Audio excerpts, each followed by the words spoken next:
Now, Iran is vowing revenge after Israeli strikes killed a number of senior figures, including Ali Larijani and the Basij commander Gholam Reza Soleimani.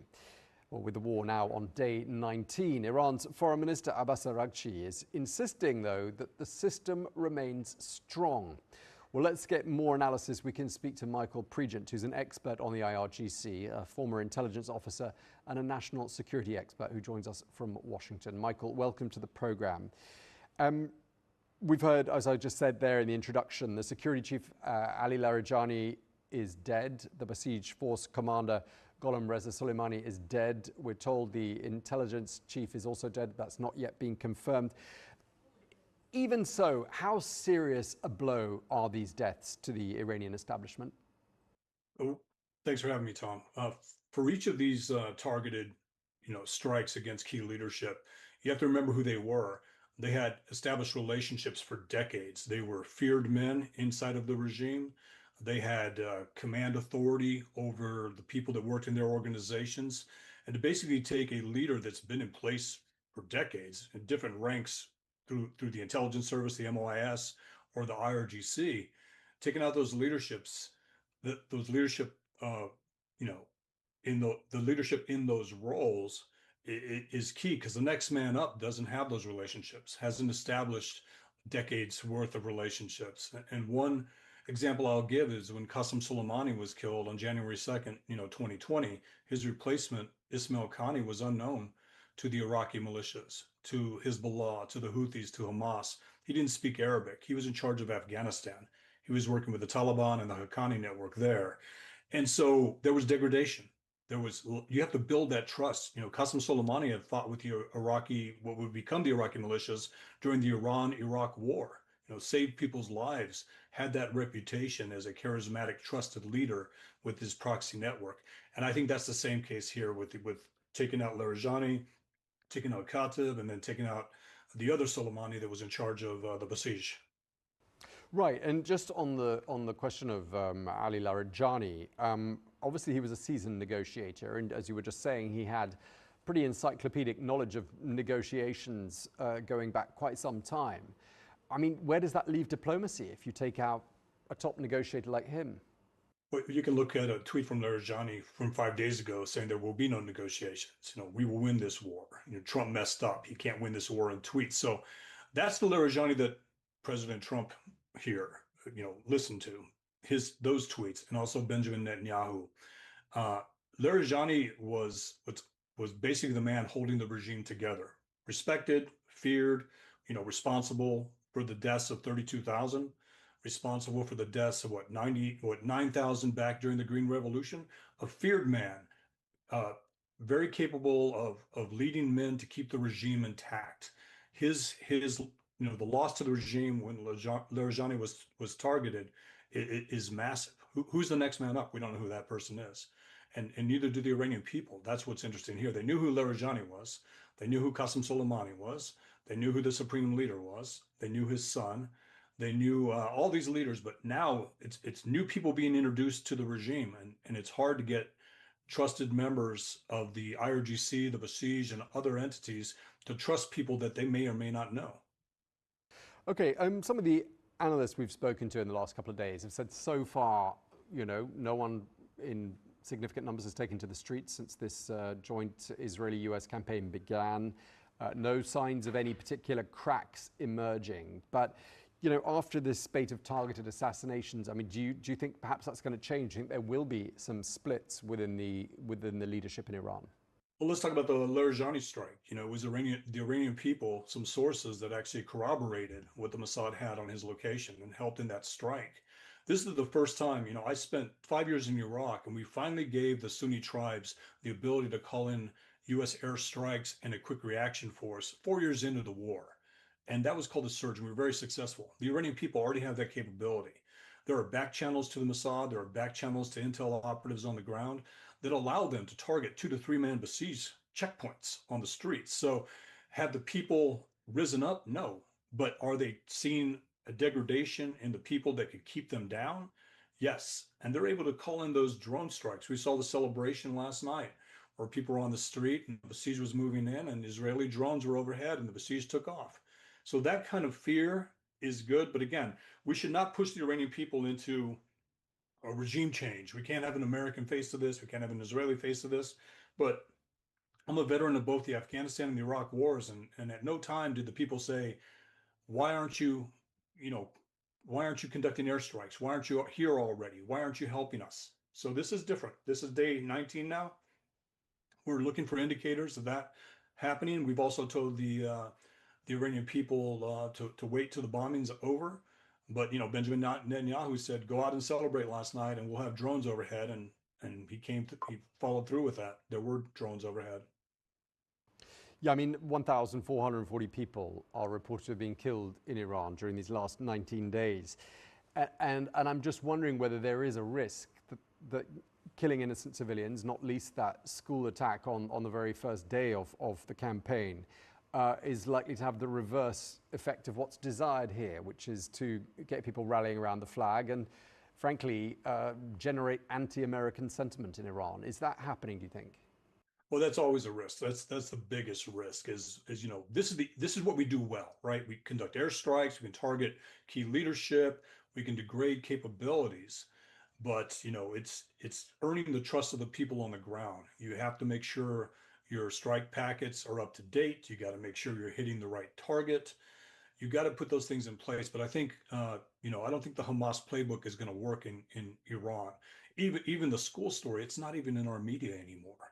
It in U.S. media. It's not in Washington D.C. It's already had its media cycle closed. The next one now is Trump didn't know about the Strait of Hormuz. Trump didn't know that Iran could shut it down. So there's a narrative every day here, and I would argue that school story should still be on the front page, should still be in the media, but it's not. So there's an exhaustion when it comes to information coming out of Gaza from Hamas, coming out of Iran from the regime. So, there's always that. You're going to have a skeptical U.S. audience when they hear things from the regime, but that we can actually clarify or validate. We've had vows of revenge, reprisals from Iran in response to those killings. I mean, obviously, they've already targeted Gulf countries from the very beginning. That's something, by the way, that President Trump said took him by surprise. I don't know if it took you by surprise. What sort of reprisals might we be looking at? What would you anticipate? I think it also took Qatar by surprise, and it took Oman by surprise, and it took Erdogan by surprise. Those attacks. It's valid, right? So if you're fighting a country, you're conducting a war, it's valid for the other side to say we're going to do these things.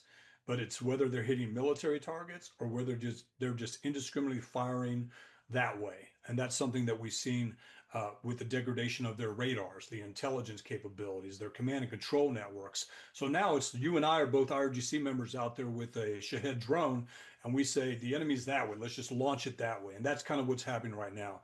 The Russians and the Chinese are trying to provide intel to these scattered IRGC units that are operating at probably the battalion and the company level, and we're jamming those frequencies. We're jamming those communications because Iran is not sophisticated. The IRGC is not sophisticated in its electronic warfare capabilities to be able to counter what we can do easily with our jamming capabilities and our electronic warfare capabilities. Do you see this conflict spreading further? I mean, clearly there is a desire on the part of Iran, it would appear, to draw in as many parties as possible. We have already seen the whole of the Gulf, Lebanon, Iraq. Sorry, go ahead. Where do you see it heading from here? Well, I would argue that we've already seen this, right? We've seen this. There were 237 strikes on U.S. positions in Iraq, Syria, and Jordan by Iranian proxies, the Iraqi militias. There were drone strikes and missile strikes on Saudi Arabian oil fields years ago. We've seen the back and forth between Israel and Iran. Where it's escalated is basically, what we've always warned, that Iran could shut down the Strait of Hormuz if it wanted to, and now that capability is being degraded. But when it comes to hitting Qatar, Oman, Saudi Arabia, the UAE, Bahrain, that's what they're supposed to do. Every one of those countries is a U.S. ally. We have bases in every one of those countries. So there's an argument that, having a U.S. base, I've argued that we don't need those bases there because it holds us hostage. But those are legitimate military targets. It's just when you hit a hotel building and, kill civilians, just like you asked earlier, what's the risk if you start killing civilians? In Iran, it hurts us, it hurts Israel. What's the risk if Iran does it? There's no consequence at this point. People don't criticize Iran for firing cluster munitions over populated areas of Israel. That's indiscriminate targeting of civilians. We make mistakes, we don't intentionally do it. That's the difference between Iran and the US. Okay. I wanted to ask you about a news story that emerged in the last 24 hours or so, the resignation of a top US counterterrorism official by the name of Joe Kent. I wonder whether you think that departure is significant and whether you think it could be the beginning of a series of departures from people who clearly do not agree with the plan, if there is one, that's been taken by the United States. Hey, Tom, I know Joe Kent. I knew him during the ISIS campaign. I knew him during the Iraqi militia campaign, during the ISIS, uh, operation where we were basically supplying the Air Force for Qasem Soleimani's Iraqi militias. So I know Joe Kent. I know how he actually feels about Iran. I don't recognize that the guy in that letter yesterday, but I would tell you that he is a a patriot when it comes to his military service. Former Special Forces guy, former CIA operative, and his wife was killed by ISIS, of course, in Syria. But if he were to debate himself from 4 years ago, the 4 years ago Joe Kent would win. I don't recognize him. He was in over his head in this position. I don't think he should have been in the DNI. Tulsi Gabbard's not qualified either, by the way. If you look at the Trump administration, Pete Hegseth is a cheerleader in the Pentagon, but General Kane knows what he's doing. Marco Rubio knows what he's doing. Witkoff and Jared Kushner do not. When it comes to the DNI, Tulsi Gabbard shouldn't even be in that position, and neither should Joe Kent. So Joe Kent stepping down is not a big deal, but Dan Caldwell going in there, he's the guy that Tulsi Gabbard brought in yesterday. That guy's a danger. That guy was the guy that was leaking during the Houthi operation in the Signal chat. He's an issue, and he's a lot of these guys, Tom, believe that they would be able to influence Trump not to go to war. We heard Erdogan believed it too. Erdogan believed he could whisper in Trump's ear and Trump would not go to war with Iran. The prime minister, Al Thani from Qatar, thought the same thing. And I think that's why we saw the regime so relaxed on that Saturday when the supreme leader was killed, because they thought they had enough whisperers in Trump's ear not to make this happen. And, Joe Kent is not crucial to this. He wasn't being listened to. He wasn't even being brought in on intelligence briefings for Operation Epic Fury. He was already being targeted as a leaker by the Trump administration. And Trump put out a tweet today that basically just destroyed his argument, basically showing Joe Kent talking about hitting Iran and what we need to do with ballistic missiles and the regime and how they killed Americans in Iraq, Syria, and Afghanistan. So I don't know who this Joe Kent is, but he's an angry man and he's lost. Okay. Just lastly, speaking of anger, President Trump has pointed the finger at some of America's traditional allies, some NATO allies as well, who clearly aren't enthusiastic about getting on board with this conflict. I'm wondering whether that was expected, and if that reluctance was expected, then why weren't they given explanations as to what the rationale was, what the strategy was from the get-go, and that might have then brought them on board? What do you think?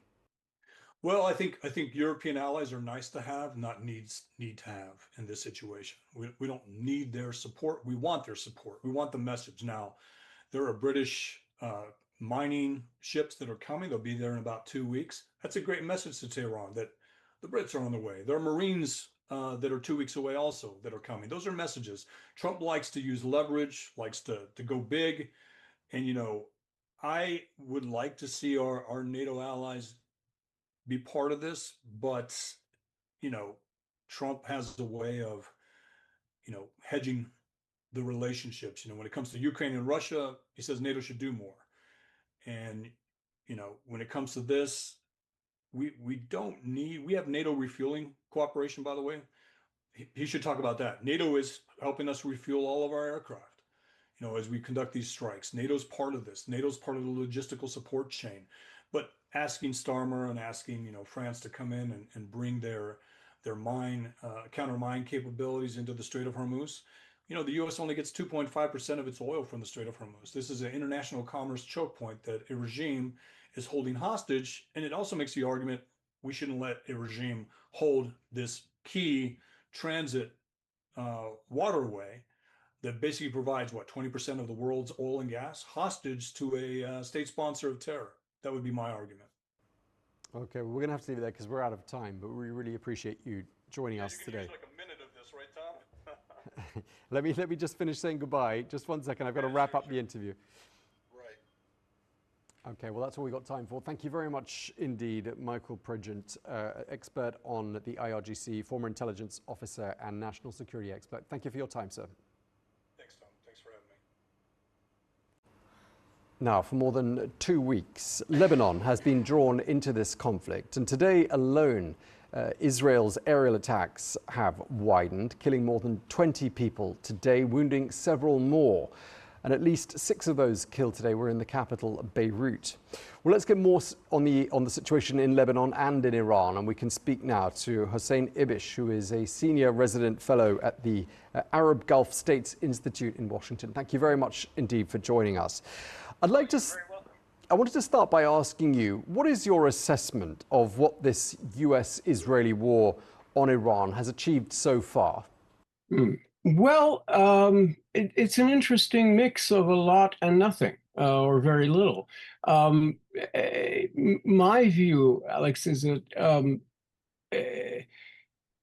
the Iranian regime has been badly weakened by the loss of military assets, hardware, command and control, etc. But they were planning on that, right? They have this mosaic strategy where if command and control breaks down to a degree that has a metric attached to it, this is not just in people's random judgment, but by this degree, that local commanders are increasingly authorized to make their own decisions.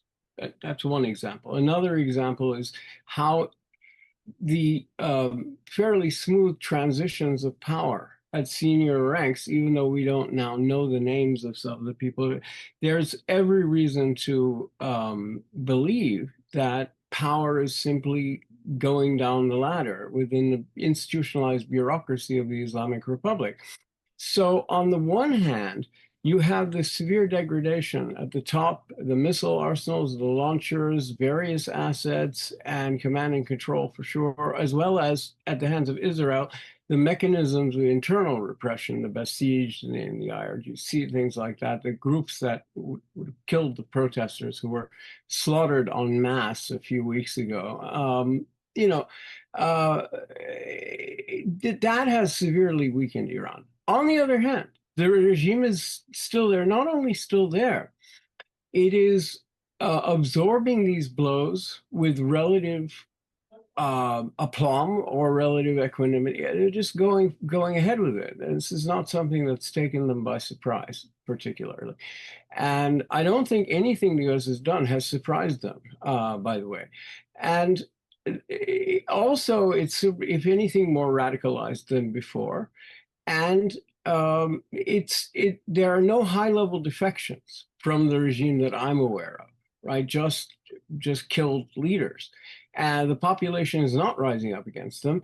And thus far, ethnic minority paramilitaries, Kurdish groups, Baluchi groups, Azeri groups, have not risen up in a way that threatens the regime control, even in peripheral areas, as far as I can tell. There may be things going on that we don't know about because of the internet outage, but cut by the regime in order to suppress any of that. But yeah, I think on the one hand, Iran has been dealt a series of very powerful blows, which it will take a long time to recover from. And on the other hand, nothing has changed inside Iran. The same regime is still there, ruling in the same way. If anything, it's a more threatening and more extreme iteration of Islamic Republic. So Islamic Republic 3.0.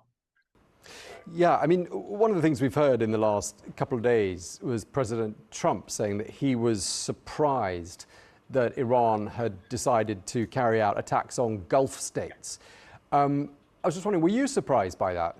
No, and Mr. Trump would not have been surprised if he were the kind of person who listened. It's not just that he doesn't heed advice and information, he doesn't listen to it. When he's in the room, we've had 10 years of detailed firsthand reports from people who talk to him on a regular basis. And one thing we know is he doesn't listen at all. He talks. When he's in the room, he talks. And it's very hard to get in a word in edgeways. And if you do, unless you're telling him what he wants to hear or that he finds strangely compelling, he doesn't really listen. He's a very low information guy. He goes on instinct. He says it. I have a feeling when my gut tells me. I mean, these are words he's used in relationship with the conflict. When Caroline Leavitt, his White House spokesperson, was asked, how did he know? Why did he think Iran posed an imminent threat to the United States that he says was the proximate cause of the attack, at least the timing of it, the decision to do it then? He said, well, she said, well, he had a feeling, right? And then he says, I will know when the time to stop the war is because I will feel it. I will intuit it. I will know it in my gut. And so, it's sort of drifting along in that direction, right? And at the same time, you don't have a change of regime. Yeah, I mean, I've read some of your somewhat unflattering commentary on President Trump, and you're painting a picture. I'm a skeptic. I'm a Trump skeptic. You're making it sound like this whole operation perhaps wasn't planned in the sort of the traditional way. I'm going to be very blunt with you. The plan, as I understand it, reading his words, reading also between the lines, looking at the relationship between what he says and what subordinates say, including the Secretary of State, Secretary of Defense, looking at the policies and the way they've unfolded, I have to say, I'm convinced from the outset the plan was we don't have a plan because we don't need a plan, because things work out for me. And I know better than generals. I know more about X, Y, and Z stuff than anybody else. And this is the kind of thing he says all the time. And I don't think he's just blustering. I think he thinks that. And looking at the success he's had in his career, political success anyway, in terms of getting elected and then reelected and surviving crises that people thought were unsurvivable, unmanageable crises, beginning with the Access Hollywood videotape and all the way through to the Epstein files and all kinds of crises, 2 impeachments. And he the man survives. He's very good at intuitive domestic politics. Whether that extends to international relations or not, especially matters of war and peace, we will soon discover. But but if he had asked anyone who knew anything about the region, why are these countries saying, be very careful here, because we feel we may be hit unjustly and, we're trying to stay out of this. If you do this in this way at this time, you'll be placing us at great risk. And it does not appear that they were consulted. Now, having seen the United States go this far into it, with the Iranian regime furious and battered and probably preparing to bide its time and wait for revenge, seek revenge and nuclear breakout, there is some rethinking going on in the region about whether ending it immediately now on just by declaring victory is a good idea or not. I think de-escalation would be welcomed, and clearly the Arab and Islamic leaders meeting that's being hosted in Saudi Arabia is an effort to kind of kickstart diplomacy towards de-escalation. I don't think there's any doubt that Gulf countries want de-escalation. But I think the idea of simply announcing victory and walking away under current circumstances has been rethought by a lot of people, that actually that could be the worst of all worlds. And I think that's a rational assessment. Let's turn our attention specifically to Lebanon, a country to which you have personal connections. And obviously, Israel has been bombing Lebanon again, not at all for the first time. Hezbollah dragging Lebanon into a war again. And yet 2.5 years of Israeli bombardment in Gaza has meant that, you know, it hasn't eliminated Hamas. Hamas is still there. So I'm wondering why this same approach would work in Lebanon. Excellent question. And of course, the answer is it won't. It will do what it does. And what's the let's just step back and say, what's the policy you're describing, Alex? It is widespread, almost universal displacement and widespread destruction. Destroying most standing objects. This is the Gaza war strategy, and the purpose of the strategy is to, or rather, let's say this is a tactic, and the strategic goal is to disrupt and poison the atmosphere in which, or render ineffective the atmosphere in which their adversaries operate, right? So that's the theory. But as you say, in Gaza, we've seen about as intensive a war as you could imagine, short of nuclear weapons and or complete ethnic cleansing, which was not possible because the Egyptians made it very clear they were not going to allow that. And there's no other border.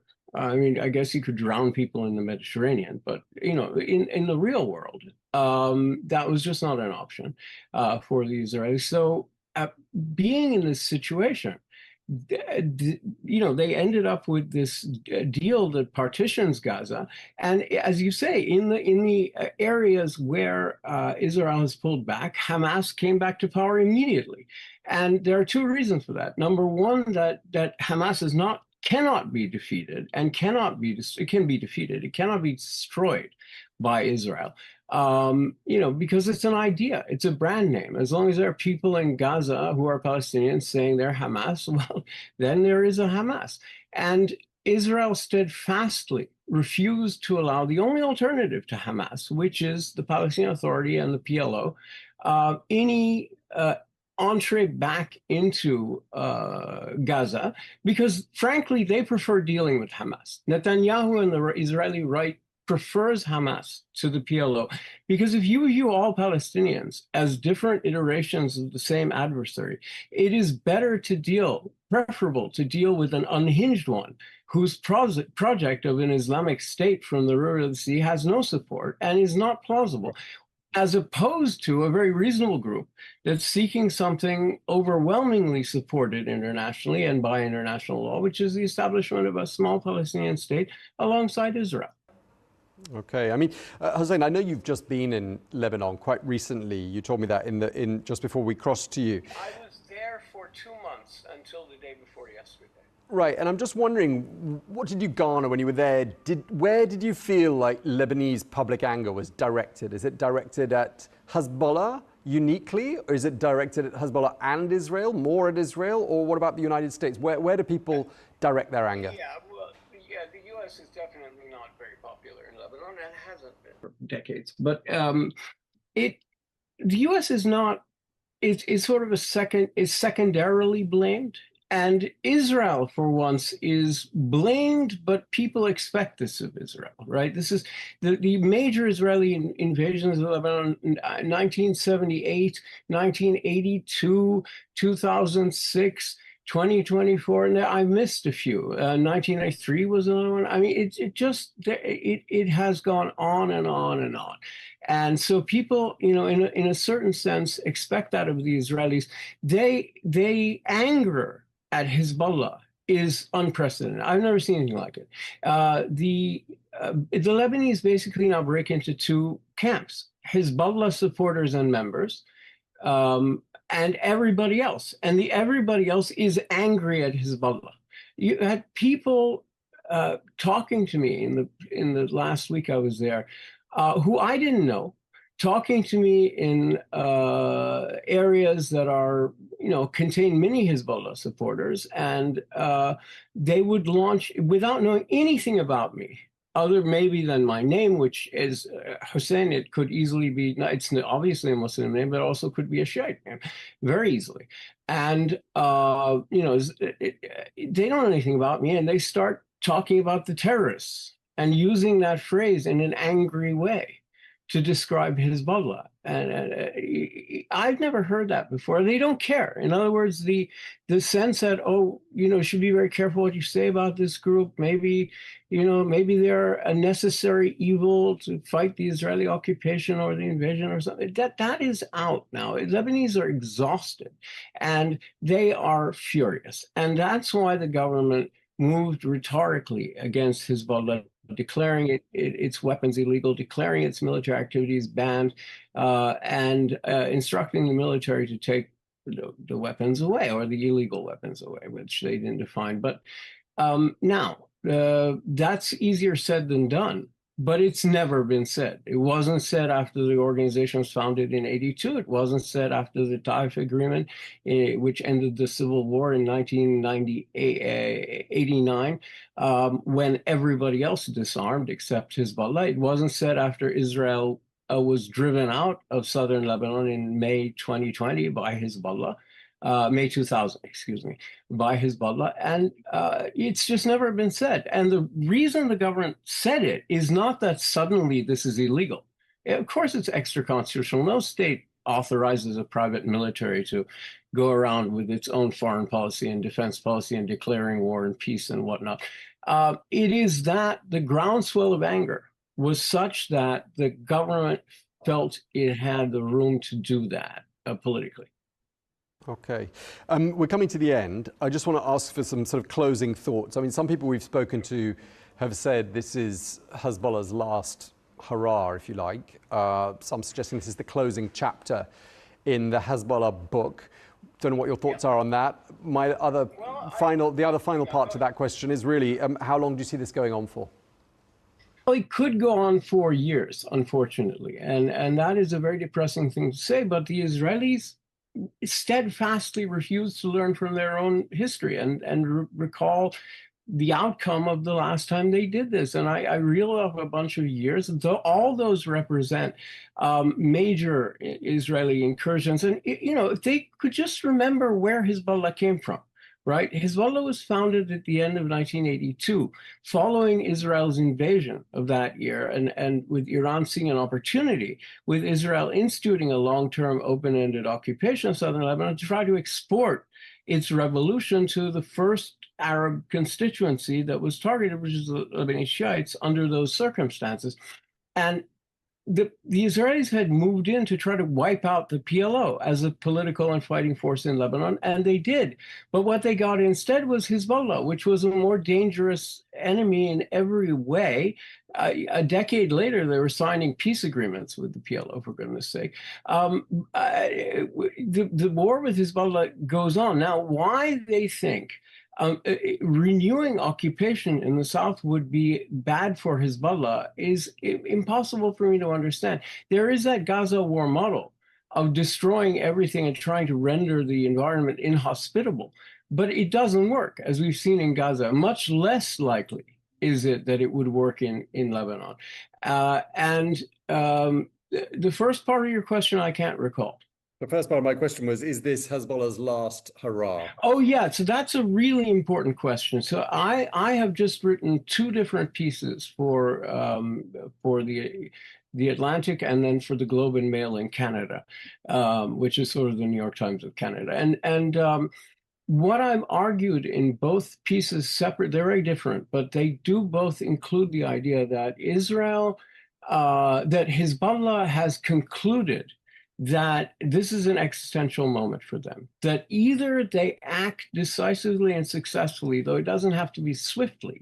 This could happen over time from their point of view, but they have to take the opportunity now to reverse the setbacks suffered primarily in 2024, and a bit in 2023, but mainly in 2024 at the hands of Israel, which destroyed most of their arsenal of missiles and drones, which decimated its battlefield commanders down to mid-officer level, lieutenant level, and wiped out its political leadership, leaving it a shell, a fragment of what it used to be, and more in the grip of Iran than ever.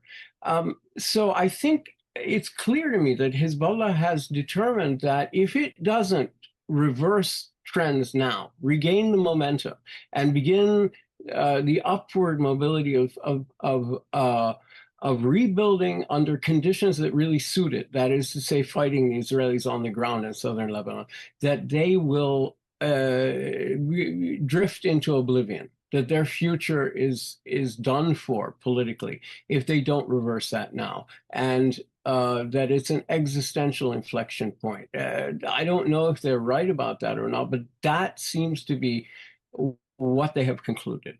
And you can judge that by both their words and their deeds.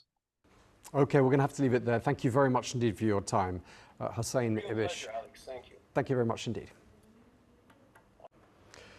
Now, Israel is continuing its aerial attacks on neighboring Lebanon, where it says it is targeting Hezbollah. But since the strikes began, at least 886 people, amongst them 67 women and 111 children, have been killed, and more than 1 million people have been displaced. Well, let's get more on the situation and how it's viewed from Washington. We're joined by Walid Maalouf, who is a former US diplomat who joins us now from DC. Mr. Maalouf, thank you very much indeed for joining us. For 2 years and 5 months, Israel has been trying to root out Hamas from Gaza. 73,000 people have been killed there, and Hamas still exists. So in your view, is the Israeli military operation in Lebanon the right way to go about purging Lebanon of Hezbollah? Well, with Israel, it is never the right way, but you need to understand one thing, Tom, is that Lebanon is not in a fight with Israel. Israel is in a fight with Iran on the soil of Lebanon through Hezbollah. And the Lebanese government, who has told the Lebanese people that Hezbollah has turned in their weapons in the southern of the Litani River, based on the agreement between Hezbollah and Israel, which is called the 1701, this issue was not resolved as it should. Suddenly, we saw that the Hezbollah militia are hitting Israel from southern Lebanon. And it is, ridiculous that they have done this after they promised the president of Lebanon and the Speaker of the House, who was confirming this agreement, they were all surprised that Hezbollah is again opening fire on Israel. But you need to look at the equivalence in this war. Is Hezbollah on the same equal level with Israel regarding military action? And you need to look at the result. The result in Lebanon are devastating. You just said 800 and some killed, 2,100 injured. Half of the country is destroyed. What are the results from Hezbollah toward Israel? Almost zero. Little racket to northern Israel, that's it. They didn't hit Tel Aviv, they didn't hit Haifa, they didn't destroy electrical powers, nothing. So is this an equal fight? Of course it's not, and the Iranian should have thought of it. It is not even an equal right between Iran and Israel.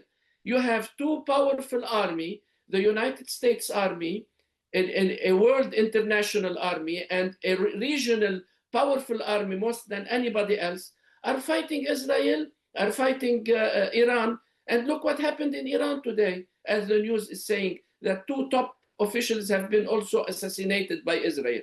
So where is the equivalent in this war? There isn't. Right. So what's going on is a wrong prediction from Iran and Hezbollah, and Iran is responsible for the destruction of Lebanon, and the Lebanese government needs to find a solution, and a quick one, for this disaster. Right, you made some really important points there. One of them being that the Lebanese people are stuck between Hezbollah on the one side, Israel on the other, and they don't want to be in the middle. And you also make the point that the Israelis, when they want to, they can carry out very targeted attacks like the ones you just mentioned, and others where they've pinpointed individuals. And yet here we are in a situation where, despite having precision weaponry, they managed to kill 100 children. I mean, how's that happened? And why isn't Washington, which is supposed to be Lebanon's ally here, and that's where you are now, Why isn't Washington telling Israel to put a stop to this? I don't believe that the United States is going to intervene in the immediate security of Israel. Israel think that to secure its borders, they need to eliminate Hezbollah from Lebanon. And for the United States, who we are a very strong ally, and we have a large Lebanese American community that is involved in the US government, from judges to congressmen to senators to name it. We've been in this country for more than 200 years. Since 1800, Lebanese have been migrating to the United States. We have a large community, 4 million Lebanese Americans. We can't do anything about it because we don't have the ability to stop Israel. Even the US government doesn't have the ability to stop Israel because they believe the Israelis are right in securing their borders. This is what's going on, and this is what the Lebanese government needs to realize. They need to take steps to show the world that they are standing on the side of freedom, on the side of sovereignty for Lebanon. The two Hezbollah ministers should be excused from the Lebanese government. And I want to go further with you. You know that Hezbollah is not registered as a legal party entity in Lebanon. So they have been lying for 30 years in naming themselves Hezbollah, but in reality, there is no permit for them to execute their political views in Lebanon. So the 13 parliamentarians that are for Hezbollah, they are fake. They're not by law, they are by force. Therefore, the Parliament of Lebanon should kick them out of the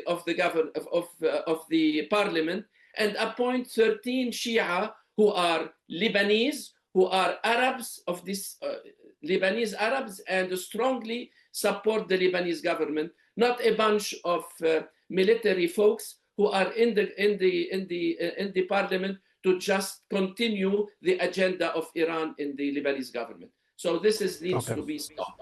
Okay, so that's some criticism there of Hezbollah and their modus operandi, but let me call out something that Israel's doing. According to the US news site Axios, Israel is, quote, aiming to seize the entire area south of the Litani River. And we've also heard the Israeli Defense Minister Israel Katz threatening that displaced Lebanese people will not be returning home. That begs the question, is all of this a prelude to a land grab? And if that is the case, how will the US respond? I am against the war of Israel in Lebanon, period. But Israel has been in Lebanon and occupying Lebanese territory several times, from 1982 to 2006. And they showed in these two incidents that they don't want to grab any land from Lebanon. They quietly withdrew from the whole territory and they went back home to Israel. So why now you think Israel will be grabbing land? I doubt. The only thing Israel wants from Lebanon is security. Stop using the South to attack the Israelis. This is the only request from the Israelis toward the Lebanese government. And Israel, I don't think, is eager to take any water or any land or anything from Lebanon, unless I am being very naive. But I don't think so, because this is what's going on since 1982, and the Israelis didn't grab anything. Why they need to grab things now? Well, one could always look at the situation in the West Bank and ask the same question, and also parts of Gaza. It does look a little bit like there's some expansionist ideas in Israel that perhaps weren't there in 1982. But let me just ask you, going back to the Lebanese government, out of 10, how many points would you give the Lebanese government in their effort to purge Lebanon of Hezbollah? I'm sorry to say almost zero. I don't know what to tell you. They didn't do anything, Tom. They promised that the military or the weaponry of the Hezbollah from southern Lebanon is being grabbed. It is not. They said that they are doing effort in the north of the river, and this is not true. They are not really standing firm with the agreement that they did with 1701. So it was a big disappointment even to the Lebanese. Nobody wants a war. Nobody in Lebanon, it doesn't matter. 99% of the Lebanese, they don't want war. Even the Shia who are being displaced, they don't want this. They are complaining about it. They're tired of it. So the only 1% that Iran has in Lebanon is bringing havoc and destruction to the communities and to the country, and God knows what will happen. I cannot predict what Israel will do. You know, I feel that they don't want to grab any lands, but you never know what Israel will do. I am not a pro-Israeli, or I am not a pro-anything. I am a pro-American who wants Lebanon to be safe, to be sovereign, to be free, and stop using the Lebanese territory to fight anybody else from around us. Okay, and just lastly, there are reports of a French plan for negotiations, some sort of a settlement. I'm wondering what scope you think there is at this stage for dialogue and some sort of a diplomatic solution. Do you see that happening? I don't see it happening, especially from the French, because what they are asking is, let's stop the military arm of Hezbollah and encourage them to go into the Lebanese army and keep doing politics. But their political stands destroyed Lebanon. These people should not be in the political arena of Lebanon. They should be, if you want my opinion, in the long term, Hezbollah has no role, neither military nor politically, in Lebanon. They destroyed the country in both ways. Politically, they destroyed the Lebanese government. Militarily, they destroyed the infrastructure of Lebanon, and they destroyed primarily their communities in the south, in the Dahya and in the Bekaa. Okay, we're going to have to leave it there, but we really appreciate you taking the time to speak to us. Walid Maalouf, former US diplomat, thank you for joining us from Washington. Thank you, Tom. Thank you. Now, we are more than 2 weeks into this joint US-Israeli campaign in Iran. Let's get a view now on how Americans feel about this military operation and what political risks this carries for President Trump and his party just 7 months ahead of the midterm elections. Let's bring to the conversation Greg Swenson, chair of Republicans Overseas, who joins us now from Chicago. Greg, great to have you with us. US presidents traditionally get a bit of a boost in the polls when they begin military action. That's not happening, is it? No, it's not. I think, there's probably a few reasons for that, Tom. One is, we live in a really partisan world right now. 80+ % of Republicans are supporting the president's efforts, and only 20% are supporting it from the Democrats, or I could say 80% are against it. And so that's just about the same with every policy, every issue that comes up. It's really partisan. So no matter what President does, what President Trump does, the Democrats are going to be critical of him. Frankly, I think the Democrats actually are against the U.S. military here. They want the U.S. to lose, which is really a shame. It's really horrible. But I do think the second reason is, a lot of the critics of this are getting their inputs from the mainstream media, which is also very much against the war and very much against President Trump. So, there's countless examples of the headlines, being really negative. We're seeing a war that's completely asymmetric. I mean, it's unbelievable how successful the American military, as well as the Israeli military, have been against Iran. It's basically unfair to a certain degree. And yet a lot of the media is coming up with, finding flaws with how the U.S. military is approaching the conflict and even ignoring the successes. It's crazy.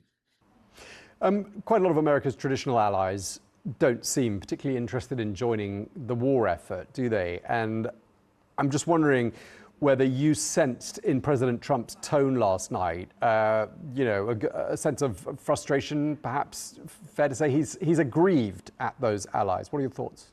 Yes, definitely. I mean, I think he's frustrated. I mean, there's a few reasons. One is I think he just sees it as unfair that the U.S. has, for 80 years now, protected the shipping lanes around the world for the great benefit of our allies. I'm not sure that the European militaries are even capable of helping. And even if they were, we don't really need them, but it would be nice. I think the president is maybe annoyed with just the fact that they haven't come to support him and the U.S. military. So I'm not that surprised. But again, I don't think they could really move the needle. The best example is the United Kingdom, where both of the carriers are not really able to sail right now, and even the destroyers getting to the region, they had to depend on France to defend the airbase in Cyprus. And so, the president understands that any contributions from the European allies would be somewhat performative, but I think even that kind of support, or even payment, or economic or budget support would be helpful. But I don't see it coming anytime soon. And also, there's the political challenge in Europe. The Labour Party, for example, in the UK is completely dependent on the Muslim vote. Now, granted, there's the different types of minority populations in the UK, but generally speaking, they are dependent on the Muslim vote, and I think they're really nervous about any support for Iran, even though other Muslim countries in the Gulf are on our side on this. Yeah, I mean, there are those in the United States too who are on the political right who say they feel betrayed by this decision to enter this war. You've got people like Tucker Carlson and the podcast, the Joe Rogan, Marjorie Taylor Greene. I don't know if there are any others that I've missed out, but I mean, who would you say are the most audible opponents there in the US at the moment? Well, definitely, you just named them, Tom. And look, they do have a big following, but I think in this case, it really is just a handful of the podcast crowd that are opposing the war right now. As I mentioned earlier, 83% of Republicans are for it. And in fact, what's interesting, Tom, is the MAGA Republicans are actually polling in the 90s. So, contrary to some of the media angles on this that say, that claim the MAGA right is very much opposed to it, or there's a split in the party. It's actually the MAGA wing of the Republican Party that's even more for this effort, or more supportive of it, than the traditional country club types. Yeah, I mean, when you listen to some of what Marjorie Taylor Greene has been saying, she's saying, well, it's the effect that this war is less about America first, it's more about Israel first. I mean, are you detecting, is she a lone voice in the GOP and having what sounds like anti-Israel sentiment? I think she is, Tom. And again, you could see it in the polling with just massive support from the party in general. And this is America first. I mean, we have people in the region. We had 600 soldiers lose their lives because of Iranian IEDs. We've got bases all over the Middle East, as you well know, and now our allies are being fired on. But this didn't start 2 weeks ago. This started in 1979. So I think Marjorie Taylor Greene and others like her are really missing the point here. Now, we've seen and heard quite a bit of from senior figures in the Trump administration, not least the president himself, but also Pete Hegseth, J.D. Vance, Marco Rubio. I'm just wondering whether there's a sense that, apart from President Trump, who are we hearing the most from, and who's perhaps playing their cards most skillfully and rising in the estimations of the party and the American people these last couple of weeks?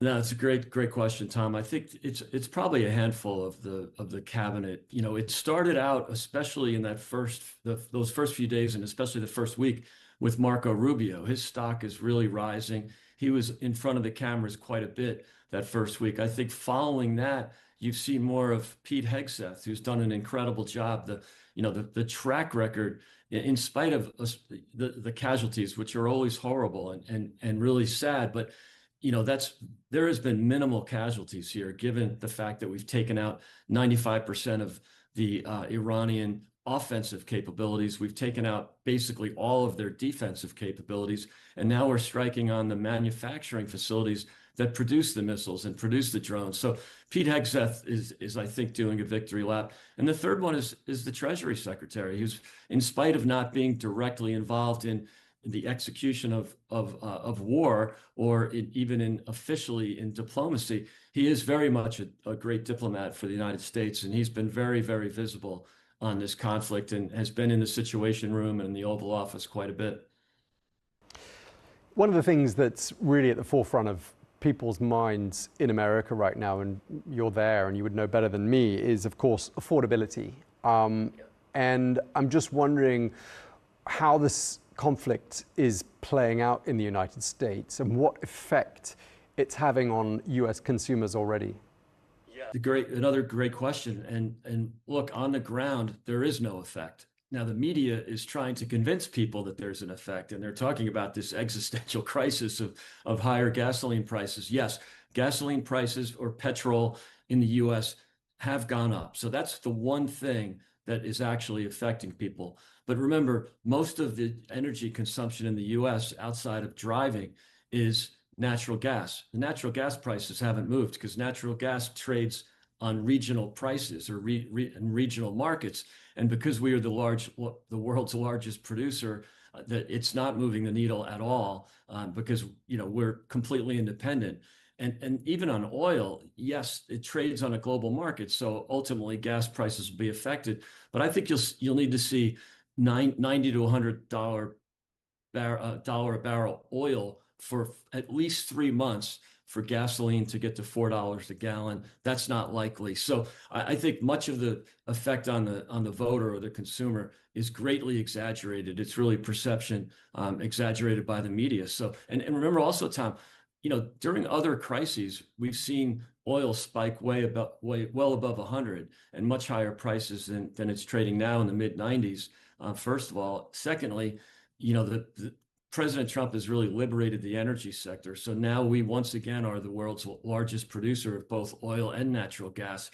So it's really mitigated the volatility and the potential increases on gas and oil prices to the point where, combined with deregulation and surely, tax reform, I don't think you'll see an effect on the economy that you might have seen, during other crises.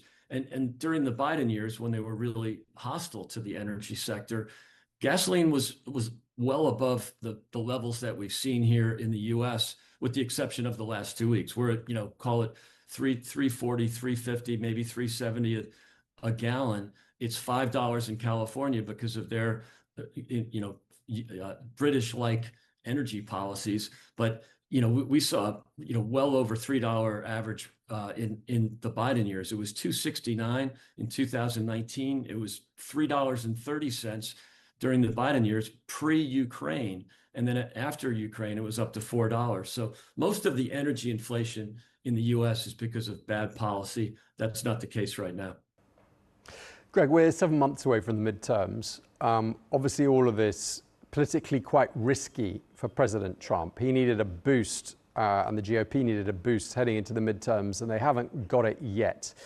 Do you think they're going to get it? Do you see President Trump, and do you see this situation in Iran being turned around in time for that boost to materialize? Without a doubt, because we are winning and we will win.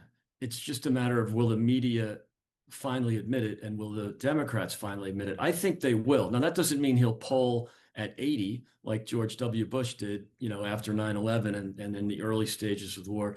His father, George H.W. Bush, was polling at 80 after Desert Storm and lost an election a year later, which is incredible. But so I don't think he gets to 80, of course, but this president, and I'm not sure any president can really ever poll above 55, but he'll definitely improve from where he is now.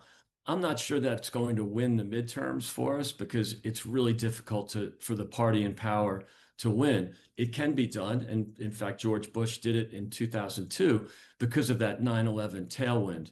I'm not sure that that's doable, but I think this particular issue will actually help the president in a few months or a few weeks, even when it's concluded. We've got to get this over with and then get back to focusing on the economy. if he does that and everything goes well, there's a chance we can hold the House. Okay, I mean, obviously we're talking here about President Trump, who has survived multiple scandals, 2 impeachments, criminal convictions. You sound confident that he is going to weather this storm and this is going to turn out to be a gamble that will pay off longer term.